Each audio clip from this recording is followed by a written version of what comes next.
Break ਤੋਂ ਬਾਅਦ ਜੀ ਕਰਦਾ ਹਾਂ ਇੱਕ ਵਾਰ ਫਿਰ ਆਪ ਸਭ ਦਾ ਹਾਰਦਿਕ ਸਵਾਗਤ। ਭਗਵਦ ਗੀਤਾ ਦੀ ਐਕਸਪਲੇਨੇਸ਼ਨ ਲੈ ਕੇ ਹਰ ਹਫਤੇ ਸਾਡੇ ਨਾਲ ਸਾਂਝ ਪਾਉਂਦੇ ਨੇ ਰਜਨੀ ਸ਼ਰਮਾ ਜੀ।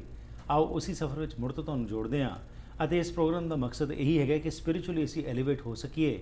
ਜੇਕਰ ਜਿਸ ਵੀ ਧਰਮ ਵਿੱਚ ਅਸੀਂ ਬਿਲੀਵ ਕਰਦੇ ਹਾਂ, ਜੇ ਹਿੰਦੂ ਹਾਂ ਤਾਂ ਅਸੀਂ ਹੋਰ ਪਰਪੱਕ ਹੋਈ ਆਪਣੇ ਧਰਮ ਵਿੱਚ, ਸਿੱਖ ਹਾਂ ਜਾਂ ਮੁਸਲਮਾਨ ਹਾਂ, ਜਿਸ ਵੀ ਧਰਮ ਵਿੱਚ ਅਸੀਂ ਵਿਸ਼ਵਾਸ ਰੱਖਦੇ ਹਾਂ, ਸਾਨੂੰ ਆਪਣੇ ਧਰਮ ਵਿੱਚ ਪਰਪੱਕਤਾ ਬਹੁਤ ਜ਼ਰੂਰੀ ਹੈ। ਅੱਜ ਵੇਖਣ ਨੂੰ ਕੀ ਮਿਲ ਰਿਹਾ ਕਿ ਅਸੀਂ ਧਰਮੀ ਤਾਂ ਬਣਦੇ ਜਾ ਰਹੇ ਹਾਂ, ਪਰ ਕੀ ਸਾਨੂੰ ਪਤਾ ਹੈ ਕਿ ਸਾਡੇ ਗ੍ਰੰਥਾਂ 'ਚ ਕੀ ਲਿਖਿਆ ਗਿਆ ਹੈ, ਉਸ ਨੂੰ ਕਿਵੇਂ ਅਸੀਂ ਰਿਲੇਟ ਕਰਨਾ ਆਪਣੇ ਜੀਵਨ ਵਿੱਚ? ਕਿਉਂਕਿ ਸਾਨੂੰ ਹਰ ਹੱਲ ਮਿਲ ਸਕਦਾ ਹੈ ਜੇਕਰ ਅਸੀਂ ਆਪਣੇ ਗ੍ਰੰਥਾਂ ਦੇ ਵਿੱਚ ਪੜ੍ਹੀਏ, ਸਮਝੀਏ, ਉਹਨਾਂ ਨੂੰ ਵਿਚਾਰੀਏ ਅਤੇ ਗ੍ਰਹਿਣ ਕਰੀਏ।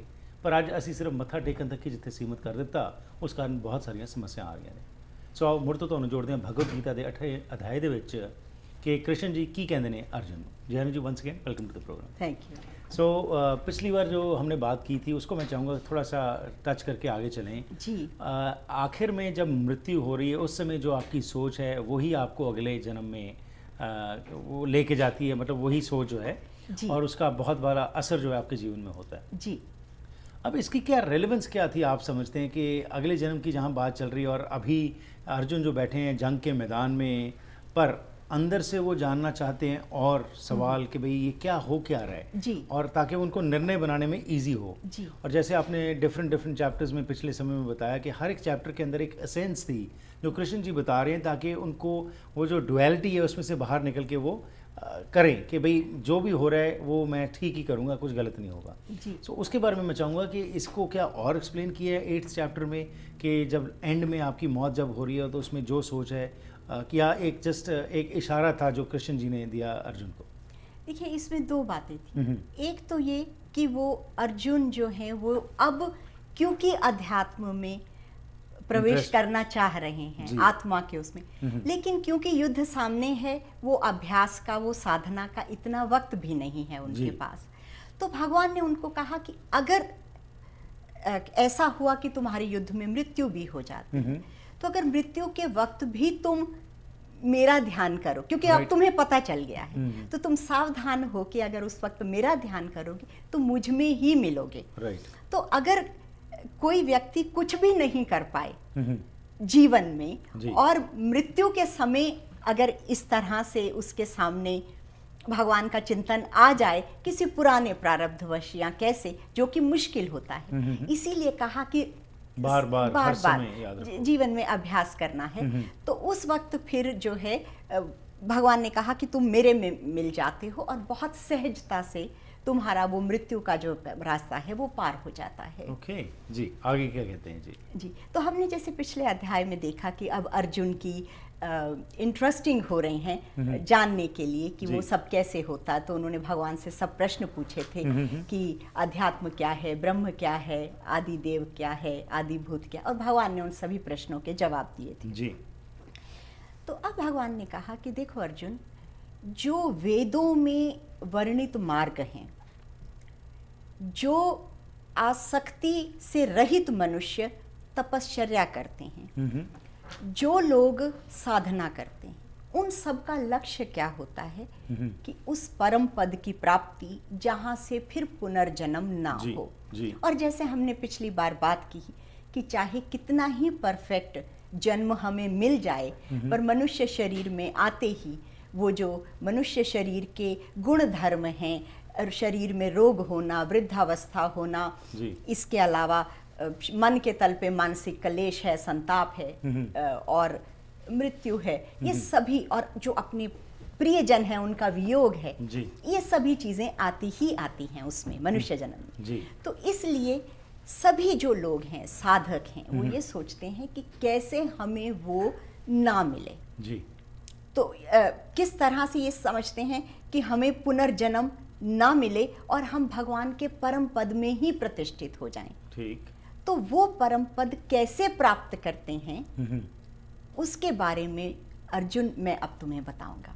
ओके, सो उसके ऊपर अब फोकस करके भाई उस परम पद तक पहुंचने के लिए क्या तुम्हें करना चाहिए। जी। ओके। तो अब उन्होंने ये कहा कि जैसे जो सत्कर्म करते हैं जी, दान करते हैं, पुण्य करते हैं, यज्ञ करते हैं, तपश्चर्या करते हैं, साधन करते हैं, और अंत काल में जैसे कि हमने पिछली बार भी बात की थी, योग बल से, अभ्यास से अपने प्राणों को सावधान रहते हुए भ्रिकुटी के मध्य में जाके उसको स्थित करके ओम का उच्चारण करते हैं, मन को हृदय में प्रतिष्ठित करते हैं, उस तरह से जो जाते हैं वो ब्रह्म के पास जाते हैं और पुनर्आगमन को प्राप्त नहीं होते जी। या वो लोग जो मेरा स्मरण करते हुए जाते हैं वो लोग मुझे ही प्राप्त होते हैं और पुनरावृत्ति को प्राप्त नहीं होते जी। तो अब सवाल ये आता है कि जो लोग यहाँ पर सारा जीवन अच्छा धर्म कर्म से उन्होंने किया लेकिन अभी अध्यात्म की साधना उतनी स्ट्रांग उनकी नहीं हुई, तो फिर भगवान ने कहा कि देखो अर्जुन, जो ब्रह्मा तक के लोग हैं ji, Brahma is the creator of this whole world, तो इसमें दो तीन बातें समझने की हैं कि जो ब्रह्मा के काल की गति है, जो उनके समय की गति है और जो हमारे यहाँ के दिन और रात हैं उनमें काफ़ी भेद है। क्योंकि जैसे मैंने आपसे पहले कहा कि ब्रह्मा का संबंध है सृष्टि से जी, तो वो एक यूनिवर्सल है एनर्जी और एक फिर इंडिविजुअल लेवल पे। राइट। तो हमारे जो दिन और रात होते हैं जिसमें हम रात को सोते हैं और दिन में उठते हैं, इस तरह से जो हमारा एक वर्ष होता है ब्रह्मा का वो एक दिन होता है। आप इसको इस तरह से भी समझ सकते हैं कि डिफरेंट प्लैनेट्स हैं, तो जुपिटर का जो एक सर्कल है जी, या मार्स का जो एक सर्कल है या मरकरी का है, उनकी टाइम की बहुत डिफरेंट है। जी जी, राइट। तो भगवान ने यहाँ पर कहा कि ब्रह्मा का दिन और रात, तो ब्रह्मा का एक दिन और एक रात हमारा एक वर्ष हो गया। जी, तो हमारा जो एक महीना, ब्रह्मा जी का जो एक महीना है वो हमारे 30 इयर्स हो गए। जी, तो अगर एक आदमी की, मनुष्य की जो आयु है 90 साल सोचें तो ब्रह्मा के 3 महीने की आयु उसकी हुई। राइट। तो सवाल ये क्यों बता रहे हैं भगवान? वो ये कह रहे हैं कि अगर तुमने बहुत सत्कर्म किए, बहुत पुण्य एकत्रित कर लिया तुमने, लोगों का भी तुमने भला किया, बहुत तुम डिफरेंट यज्ञ दान अच्छा तप काम किया आपने, अच्छे तुमने काम किए, तुमको अच्छे लोक भी मिले, भोग भी मिले, ब्रह्मा तक का लोक मिल गया, उसके बावजूद भी जब तुम्हारे पुण्य क्षीण हो जाएंगे तुमको वापस आना पड़ेगा इस मृत्युमय और क्षण भंगुर संसार में। ठीक। तो तुम्हारा जो है वो ध्येय क्या होना चाहिए? ऐसा नहीं कि तुम सत्कर्म ना करो या यज्ञ दान तप वो ना करो जी। ये नहीं कहा। उन्होंने कहा कि जो मेरा स्मरण है, जो आत्मा का ज्ञान है, जो नित्य निरंतर मेरी भक्ति करता है, वो इन चीजों के जो फल हैं उनको पार करके परम पद में स्थिति उसकी हो जाती है। राइट। तो मनुष्य को चाहिए क्या कि उसको ये चाहिए कि वो किस तरह से साधन से, भजन से, नियम से अपने अंदर की यात्रा को शुरू करे जितनी जल्दी हो सके। क्योंकि जितनी अंतर्गति उसकी आत्मा में होगी उतनी जल्दी ही उसके कल्याण का मार्ग खुलेगा। राइट। ऐसा कहा भगवान ने। राइट। या ये जो आपने बात की कि जितनी जल्दी हो सके कर लिया जाए, लेकिन हमारे में ये सोचा कि जब कोई बुजुर्ग होगा समय निकाल के फिर क्या कहते हैं पूजा पाठ जो है ये किया जाएगा, ये करना चाहिए। और यंगस्टर्स में तो अब हम देखते हैं कि ऐसी जो वृद्धि है वो नहीं है, इस तरफ सोच नहीं है। सो अगर माँ बाप इस तरफ अपने बच्चों को पहले से ही लगाएं तो उनकी उन्नति हो सकती है, spiritually they can elevate much more. Yes, एक तो ये भी बात है। और इसके अलावा भी आप देखें कि जैसे आपने कहा कि जब वृद्ध हो जाएंगे तो इसका मतलब हम अपनी आयु को टेकन ग्रांटेड ले रहे हैं कि हम वृद्धावस्था तक पहुंचेंगे ही, जबकि हमें एक क्षण का नहीं पता है। तो इसलिए भगवान कह रहे हैं कि क्योंकि मृत्यु का क्षण निश्चित नहीं है, मृत्यु निश्चित है पर उसका क्योंकि क्षण निश्चित नहीं है, तो जो बुद्धिमान लोग हैं वो किसी भी अंतकाल आने से पहले ही अपना जो मुक्ति का मार्ग है उसको प्रशस्त करते हैं, उस ओर यात्रा करते हैं। वही बुद्धिमानी है। क्योंकि मनुष्य जीवन का जो सर्वाधिक उपयोग है उसकी सफलता है वो इसी में है। अदरवाइज अंतकाल में ऐसा लगता है कि जैसे ये जीवन तो गया ही, ऐसा स्वर्णिम अवसर किया और अगर भगवान ना करे कि उस वक्त वृत्ति किसी निम्न चीजों में चली गई Right. तो अपना और भी पतन कर लिया। इसके बारे में और बात करते जी इस ब्रेक के बाद। जी।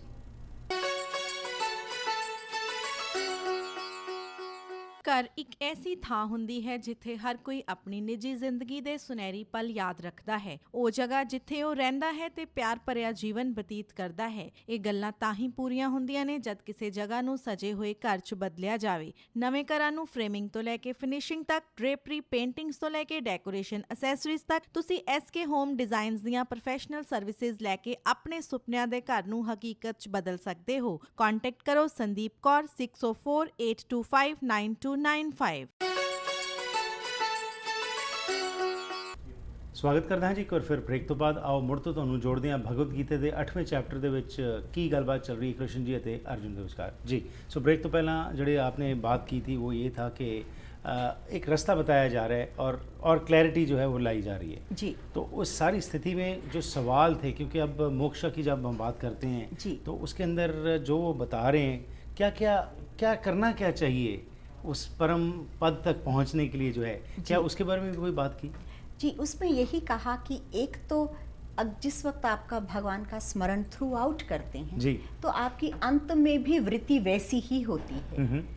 और जिस वक्त जिन्होंने अभ्यास किया हुआ है, योग को साधा हुआ है, जी। अष्टांग योग की साधना है पतंजलि ऋषि ने बताई, जिसमें आसन, यम, नियम, प्राणायाम, ध्यान, धारणा, समाधि, इस तरह से। जी। तो उन लोगों को अपनी उन योगियों को प्राणों पे विजय प्राप्त हो जाती है। वो अपनी मर्जी से प्राणों को शरीर के किसी भी अंग में स्थित कर लेते हैं। तो उसमें उन्होंने बताया, जैसे हमने पिछली बार भी बात की, कि किस जी। तरह से वो थर्ड आई के प्लेस पे उसको प्राणों को स्थित करना है, अपने माइंड को हृदय में लगा के, जी। और उसके बाद ओम का उच्चारण करते हुए मानसिक रूप से वो शरीर को त्यागते हैं तो वो ब्रह्म में मिल जाते हैं। जी। और दूसरा भगवान ने जो सहज तरीका है, जो बड़ा सुलभ है, जो हम लोगों के लिए है, साधारण लोगों के लिए, जी। मैं ये कहूँगी कि भगवान को हमेशा स्मरण करते रहें, तो फिर भगवान ने कहा कि तुम मुझे ही प्राप्त होगे। जी। उसके बाद उन्होंने कहा, देखो अर्जुन, अब मैं तुमको वो दो मार्ग बताता हूँ। एक मार्ग है देवयान और एक मार्ग है पितृयान। जी। उनमें जो देवयान है उस मार्ग में जाके कोई भी व्यक्ति वापस नहीं आता है। वो मोक्ष को प्राप्त हो जाता है, मुक्ति हो जाती है, उसके भगवान के धाम में भगवान के साथ उसकी स्थिति हो जाती जी। है। लेकिन जो पितृयान से जाने वाले लोग हैं वो वापस आते हैं। तो अब उन्होंने बताया कि ये देवयान और पितृयान है क्या। जी। इससे पहले कि मैं इस बारे में बात करूं Harpreet ji, there are some very technical terms. जी। और संस्कृत में ये थी, बहुत टेक्निकल थी, तो बहुत ऋषि मुनियों ने इसकी अपने अपने तरीके से इसकी एक्सप्लेनेशन दी है। जी।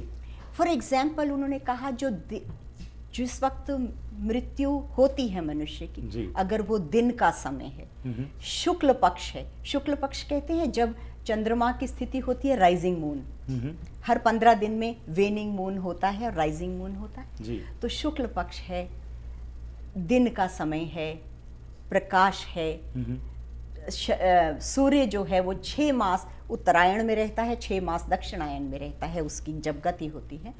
तो उत्तरायण में सूर्य है। अगर उस वक्त उसकी मृत्यु होती है तो वो सीधा मेरे धाम को जाता है, वापस नहीं आता है। और अगर रात है, जी। कृष्ण पक्ष है, वेनिंग मून है, गति जो है सूर्य की वो दक्षिणायन में है, जी। धूम्र वाला अंधेरे अंधेरे वाला मार्ग है, तो वो जो व्यक्ति है वो वापस आता है। तो अब अगर हम इसका शब्दार्थ लें, जी। इसके भाव को ना समझते हुए, तो यहाँ पर ये कोई बहुत सेंस मेक नहीं करेगा। जी। क्योंकि स्पेशली आजकल के ज़माने में अभी यहाँ पे दिन है तो इंडिया में रात है, Right, yeah. और कोई मरणासन व्यक्ति को कुछ ही घंटों में वो दिन से रात की स्थिति में और रात की से जा दिन की सकते हैं। स्थिति में ले जा सकते हैं। जी। तो अगर मुक्ति का मार्ग इतना सहज होता, या अगर इनका शब्दार्थ meaning, हम जी, लें, जी। लिटरली मीनिंग लें, तो होता क्या है कि हर बात कहने में एक शब्दार्थ होता है, एक भावार्थ होता है, जी। और फिर एक लक्ष्यार्थ होता है। ठीक। इस बात से मुझे एक बात ध्यान आई, मैं आपको एक अपना ही एग्जाम्पल देती हूँ। जी। एक बार मुझे मौका मिला किसी सभा में जाने का, तो वहाँ पर एक महात्मा की नई किताब लॉन्च हुई थी। जी। तो बुक उन्होंने लॉन्च की उस दिन, तो जितने जो ऑर्गेनाइजर्स थे उन्होंने सबको एक एक बुक की वो कॉपी दी। तो महात्मा जी क्योंकि वहाँ मौजूद थे, तो मेरा मन हुआ कि मैं इस बुक के ऊपर उनके ऑटोग्राफ ले लूँ। जी। तो मैं उनके पास गई, मैंने रिक्वेस्ट किया, वेरी काइंडली ही गिव मी हिज ऑटोग्राफ। जी। और उसके बाद उन्होंने उसमें एक छोटा सा मैसेज लिखा। मैसेज लिखा, read and go beyond words. तो जो शास्त्र का जो बातें इतनी बताने का लक्ष्य था, वो था हम कैसे मौन में जाएं। जी। लेकिन तुम सीधे मौन में जाओ, ये किताब में कहीं भी नहीं लिखा होगा। लेकिन वो हर तरीके से आपको ये बता रहे हैं जी। कि किस तरह से आपकी गति अंतर मन में हो। राइट। तो इसको बहुत, जैसे मैंने कहा, बहुत सारे ऋषि मुनियों ने इसके डिफरेंट एक्सप्लेनेशंस दी हैं। जी। तो जो वेदांत को जानने के वाले लोग हैं, उन्होंने जो इसकी व्याख्या की है, उन्होंने कहा कि जो knowledge of spiritual world is very, जिसको कहना चाहिए दिव्य है और प्रकाश वाली है। ओके। आमतौर पर हम ये बड़ी कॉमन टर्म यूज करते हैं, ज्ञान का प्रकाश। हाँ जी। हाँ। क्या? तो अगर हम देखें दिन, शुक्ल पक्ष की गति, सूर्य का उत्तरायण में होना, अग्नि, ये सारे प्रकाश को डिनोट करते हैं। जी। यहाँ पर उन्होंने कहा लाइट ऑफ नॉलेज। और लाइट ऑफ नॉलेज क्या है, एक्चुअल नॉलेज क्या है, अध्यात्म विद्या या ब्रह्म विद्या। तो उस नॉलेज के अंदर जब हम उस नॉलेज को केवल बुद्धि से समझ के नहीं, जी। उसको साधना द्वारा उस ज्ञान को निष्पन्न, इसके लिए शब्द है कि उस ज्ञान को अपने में धारण कर लेते हैं। जी। तो फिर जब हम जाते हैं, इस शरीर को छोड़ते हैं, तो फिर जो है वो भगवान के परम धाम में हमारी, या मुक्ति कहना चाहिए जिससे होती है। लेकिन जो दूसरी तरह के लोग हैं, जी। जो अब उन्होंने जो दूसरी चीजें हैं, देखिए, कहा रात है, कृष्ण पक्ष है, अंधेरे की बात कही, धूम्र वाला मार्ग है, सूर्य भी उत्तरायण दक्षिणायन में है। तो जब इस तरह से बात की सभी अंधेरे की, तो कहा कि इग्नोरेंस इज डार्कनेस। राइट। ये वेदांत के जो बताने वाले हैं वो इसको इस तरह से एक्सप्लेन करते हैं। जी। कि जो इग्नोरेंस इज अंधकार, इट्स डार्कनेस। अविद्या जो है वो सभी जो है कहना चाहिए कि जो रोगों की, मुसीबतों की जड़ अविद्या है। जी। Ignorance is that. तो कहा कि जो अज्ञान में रहता है। जी। देखिए, हालांकि ये मार्ग, जो पितृयान मार्ग, भी उन लोगों के लिए है जो सत्कर्मों में लगे हुए हैं, भगवान में आस्था है, जी। यज्ञ, दान, तप, पूजन, भजन करते हैं, लेकिन अभी आत्मा की तरफ अंतर यात्रा का नहीं पता। जी। वैसे सज्जन लोग हैं, अपना जीवन उन्होंने किया। तो भगवान ने कहा कि फिर बहुत देर तक तुम उन स्वर्ग लोकों के या आगे के लोगों के, जैसे कहते हैं ना, एहलोक परलोक सुहेला, दोनों में अपने को सुखपूर्वक भोग के, पर तुम फिर वापस आओगे। राइट। तो एक मार्ग बताया जहां से वापसी नहीं है, और दूसरा मार्ग बताया कि जहां से वापसी है। ओके। सो बेसिकली वही है कि जब मनुष्य के पास समय है तो उसको व्यर्थ ना गवाए। वो अच्छे गुण जो हैं उस परमात्मा को हमेशा अपने मन में अगर रखेगा तो कोई गलत तरफ नहीं जाएगा। जो इग्नोरेंस की आपने बात की, अब प्रॉब्लम तो ये आती है कि पता होते हुए भी हम इग्नोरेंट हैं, क्योंकि हमें पता ही नहीं कि असल में वो है क्या चीज़। हाँ जी। तो ये जब वार्तालाप हो रही है तो उससे क्लैरिटी जो है वो आती है। हाँ, और अगर इसको हम अडॉप्ट कर लें अपने जीवन में तो जीवन का आनंद ही कुछ और हो जाएगा। जी। राइट। क्योंकि होता ये है कि ये सारी बातें करने का, इतने गुरु हैं, संत हैं, महात्मा हैं, वो सारे बात क्या करते हैं, सिर्फ आपको प्रेरणा देने के लिए कि आपके मन में ये विश्वास आ जाए कि इस शरीर के परे की स्थिति है। और ये विश्वास आएगा तो आपका मन अपने आप करेगा कि अब मैं साधना में लगूं। जी।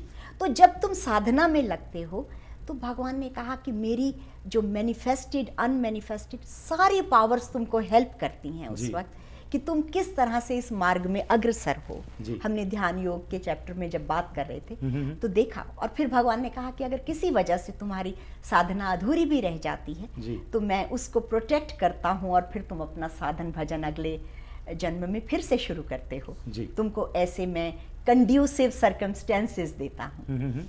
तो यहाँ पर उन्होंने कहा कि तो जो योगी है, जो बुद्धिमान है, वो इन दोनों मार्गों को समझ लेता है जी। कि एक से मेरी वापसी नहीं है, एक से मुझे इस क्षण भंग और मृत्युमय संसार में वापस आना है। तो वो वेदों में लिखे हुए जितने भी सकाम कर्म करने वाले फल हैं उनको छोड़ के बुद्धि से भगवान की परम प्राप्ति में लग जाता है। राइट। तो अब ये चैप्टर अध्याय जो है ख़त्म होने वाला है, तो उसके अंदर अर्जुन के कोई और भी सवाल थे या ही वाज सेटिस्फाइड? अर्जुन के इन्हीं सारे सवालों का जवाब दिया, और अर्जुन जो हैं उन्होंने एक भी प्रश्न नहीं, इसका 7 प्रश्न के, मेरा ख्याल सबसे ज़्यादा, I am not sure so don't quote me on this one, Right. मेरा ख्याल है कि 7 प्रश्न एक साथ अर्जुन ने ठीक। इसी अध्याय में किए। हमेशा भगवान कुछ बोलते थे, फिर वो सुन के काउंटर क्वेश्चंस करते थे। सो आखिर में अगर इसको सम अप करें तो उसको आप क्या कहेंगे कि इस चैप्टर में से रोज़मर्रा ज़िंदगी में हम क्या सीख सकते हैं? हमें रोज़मर्रा की ज़िंदगी में से ये सीखने की ज़रूरत है कि मृत्यु अनिश्चित है। देखिए, इंडिया के अंदर जिस वक्त किसी व्यक्ति जो मरणासन होता है जी। तो उसके सामने कहते हैं गीता का अध्याय का पाठ करना चाहिए। तो ये अध्याय का पाठ कहा क्योंकि इसमें बार बार कहा कि अंत समय में मेरा स्मरण करो, मेरी वृत्ति उसमें आएगी। जी। तो किसी भी तरह से कि भगवान की तरफ ध्यान हो जाए, तो अगर परम प्राप्ति नहीं भी होती है, थोड़ा सा भी उस तरफ का आ गया तो बहुत सदगति मिल जाएगी। ऐसा है। बहुत बहुत धन्यवाद जी। अगले हफ्ते 9th चैप्टर में क्या बातचीत होती है उसके बारे में बात करेंगे। Thank you very much for that. Thank you. ਇਸ ਦੇ ਨਾਲ ਹੀ ਕਰਦੇ ਜੀ ਅੱਜ ਦੇ ਇਸ ਪ੍ਰੋਗਰਾਮ ਦੀ ਸਮਾਪਤੀ। ਫੰਡਾਮੈਂਟਲ ਡਿਫਰੈਂਸਸ ਹੋ ਸਕਦੇ ਨੇ ਰਿਲੀਜੀਅਸ ਥਾਟ ਵਿੱਚ। ਹਰ ਇੱਕ ਧਰਮ ਦੇ ਵਿੱਚ, ਜਿਸ ਤਰ੍ਹਾਂ ਮੈਂ ਹਮੇਸ਼ਾ ਕਹਿੰਦਾ ਕਿ ਜਿੱਥੇ ਸਾਨੂੰ ਗਿਆਨ ਹੋਣਾ ਚਾਹੀਦਾ ਬਾਕੀ ਧਰਮਾਂ ਦਾ, ਪਰ ਅਸੀਂ ਪਰਪੱਕ ਹੋਈਏ ਜਿਸ ਵੀ ਧਰਮ ਵਿੱਚ ਅਸੀਂ ਆਸਥਾ ਰੱਖਦੇ ਹਾਂ, ਕਿਉਂਕਿ ਜ਼ਰੂਰਤ ਹੈ ਕਿ ਅਸੀਂ ਚੰਗੇ ਇਨਸਾਨ ਬਣੀਏ। ਇਹੀ ਮੈਸੇਜ ਸਾਡੇ ਗੁਰੂਆਂ ਨੇ, ਪੀਰ ਪੈਗੰਬਰਾਂ ਨੇ ਦਿੱਤਾ। ਪਰ ਅੱਜ ਜੇਕਰ ਅਸੀਂ ਇਹ ਨੌਲੇਜ ਨੂੰ ਸਿਰਫ ਸੀਮਤ ਕਰ ਦਿੱਤਾ ਮੱਥਾ ਟੇਕਣ ਤੱਕ, ਤਾਂ ਫਿਰ ਗਤੀ ਨਹੀਂ ਹੋਏਗੀ। ਕਿਉਂਕਿ ਜੋ ਕੁਝ ਦੱਸਿਆ ਗਿਆ ਹੈ ਉਸ ਵਿੱਚੋਂ ਕੁਝ ਸਿੱਖ ਕੇ ਕਿਸ ਤਰ੍ਹਾਂ ਅਸੀਂ ਆਪਣੇ ਅੱਜ ਦੇ ਜੀਵਨ ਵਿੱਚ ਅਡਾਪਟ ਕਰ ਸਕਨੇ ਹਾਂ, ਇਹੀ ਮੈਸੇਜ ਸੀ ਜੋ ਕਿ ਤੁਹਾਡੇ ਨਾਲ ਅਸੀਂ ਸਾਂਝ ਪਾਉਂਦੇ ਹਾਂ। ਤੁਹਾਡੇ ਕੋਲ ਕੋਈ ਸਵਾਲ ਹੋਏ ਭਗਵਤ ਗੀਤਾ ਦੇ ਸੰਬੰਧ ਵਿੱਚ ਤਾਂ ਸਾਡੇ ਨਾਲ ਜ਼ਰੂਰ ਸੰਪਰਕ ਕਰਨਾ, ਤਾਂ ਕਿ ਰਜਨੀ ਜੀ ਤੋਂ ਅਸੀਂ ਪੁੱਛ ਕੇ ਤੁਹਾਨੂੰ ਉਸ ਦਾ ਜਵਾਬ ਦੇ ਸਕੀਏ। 604 603 7555 ਜਾਂ ਫਿਰ ਈਮੇਲ ਰਾਹੀਂ harpreet@akaltv.com ਤੇ ਸੰਪਰਕ ਕਰ ਸਕਦੇ ਹੋ। ਅਸੀਂ ਧੰਨਵਾਦੀ ਹਾਂ ਆਪਣੇ ਸਪਾਂਸਰਸ ਅਤੇ ਐਡਵਰਟਾਈਜ਼ਰਸ ਦੇ, ਜਿਨ੍ਹਾਂ ਦੀ ਬਦੌਲਤ ਇਹ ਪ੍ਰੋਗਰਾਮਸ ਤੁਹਾਡੇ ਤੱਕ ਪਹੁੰਚਦੇ ਨੇ। ਇਹ ਇਕੱਲਾ ਪ੍ਰੋਗਰਾਮ ਹੈ ਉੱਤਰੀ ਅਮਰੀਕਾ ਦਾ, ਜਿਸ ਵਿੱਚ ਕਿ ਹਰ ਰੋਜ਼ ਤੁਹਾਡੇ ਨਾਲ ਸਪਿਰਿਚੁਅਲ ਡਿਸਕਸ਼ਨ ਹੁੰਦੀ ਹੈ। ਸੋ ਤੁਸੀਂ ਵੀ ਜੇਕਰ ਆ ਕੇ ਕਿਸੇ ਵਿਸ਼ੇ 'ਤੇ ਗੱਲਬਾਤ ਕਰਨੀ ਚਾਹੋ ਜਾਂ ਕੋਈ ਤੁਹਾਡੇ ਮਨ ਵਿੱਚ ਸਵਾਲ ਹੋਏ, ਕੋਈ ਟੌਪਿਕ ਹੋਏ, ਤਾਂ ਸਾਡੇ ਨਾਲ ਜ਼ਰੂਰ ਸੰਪਰਕ ਕਰਨਾ। ਫਿਰ ਮੁਲਾਕਾਤ ਕਰਾਂਗੇ। ਤਦ ਤੱਕ ਗੁੱਡ ਬਾਏ।